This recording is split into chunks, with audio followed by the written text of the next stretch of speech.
Au cœur de l'Afrique se trouvait le village mystique d'Azururi, autrefois vibrant de joie, mais désormais enveloppé de peur sous le règne de la malveillante reine Pérou.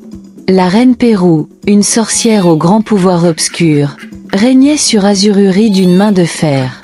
Obsédée par le renforcement de sa puissance, elle avait drainé la force vitale de tous les hommes du village, ne laissant que les femmes et les enfants dans un état de terreur perpétuelle. Chaque nuit, elle consultait son miroir enchanté. Miroir, miroir, y a-t-il une menace pour mon règne? Sa voix dégoulinait de malveillance. Le miroir, reflétant seulement son visage sinistre, l'assurait de son règne incontesté. Pourtant, au milieu de cette obscurité, une lueur d'espoir émergea. Akua, une courageuse villageoise, découvrit qu'elle était enceinte. Hantée par le souvenir de son fils précédent, qui avait été tué sur ordre de la reine, Akua résolut de protéger son enfant à naître. À mesure que sa grossesse avançait, sa peur grandissait aussi. Sous le couvert de la nuit, elle s'enfuit d'Azururi, bravant la forêt traîtresse. Épuisée mais déterminée, elle traversa les terres périlleuses des géants. À Azururi, la reine Pérou consulta de nouveau son miroir, et cette fois, il révéla la fuite d'Akua. Enragée, elle envoya ses guerrières d'élite à la poursuite de la fugitive. Trouvez-la. Ramenez-la-moi, ou subissez ma colère. Ordonna Pérou. Sur la terre des géants, Akua entra en travail. Ses cris résonnèrent à travers la forêt, attirant les géants. Les guerrières de Pérou, à ses trousses, franchirent les frontières du territoire des géants mais furent rapidement maîtrisées et jetées dans un sac. Un géant découvrit Akua et l'emmena, elle et son nouveau-né, dans leur camp. Fascinés par ce minuscule bébé humain, ils décidèrent de garder l'enfant. « Quelle étrange et minuscule créature !» s'exclama un géant. « Nous l'appellerons Amani et l'élèverons comme le nôtre. » Les guerrières de la reine Pérou retournèrent, vaincues, déclenchant sa fureur.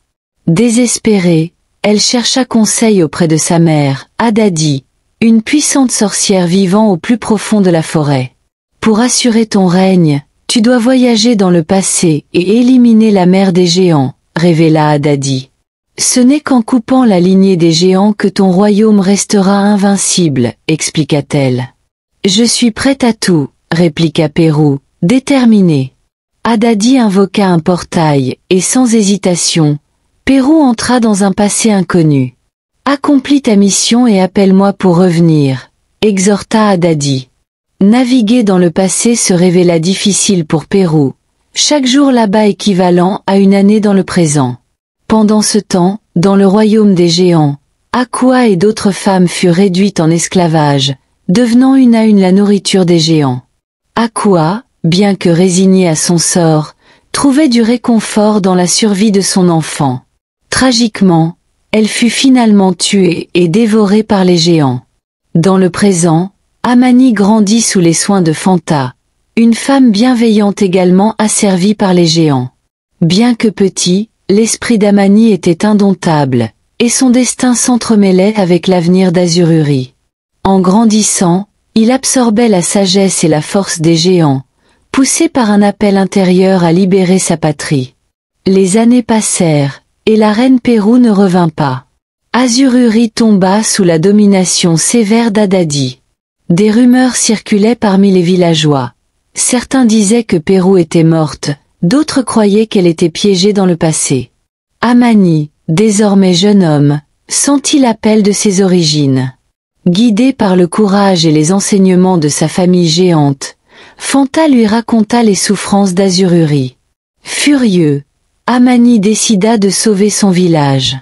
Pendant ce temps, dans le passé, Pérou rencontra deux sœurs, Sikadi et Ruda. Lorsque Sikadi révéla sa grossesse, Ruda paniqua. « Comment as-tu pu? Tu sais que tu seras tuée si on découvre que tu es enceinte hors mariage. » « J'ai une solution, intervint Pérou. Choquées, les sœurs demandèrent « Qui es-tu » ? Mon nom n'est pas important. Venez avec moi, et je vous montrerai quoi faire de cette grossesse. Les sœurs, désespérés, suivirent Pérou jusqu'à une haute colline. Là, Pérou les poussa vers leur mort. Instantanément, les géants dans le présent redevinrent des humains. La scène était prête pour une bataille entre le bien et le mal. Amani, armé de la force des géants et d'un cœur plein d'espoir, était prêt à affronter les ténèbres qui affligeaient son village. Réussirait-il à sauver Azururi, ou la tyrannie de la reine Pérou perdurerait-elle? Que adviendrait-il d'Adadi?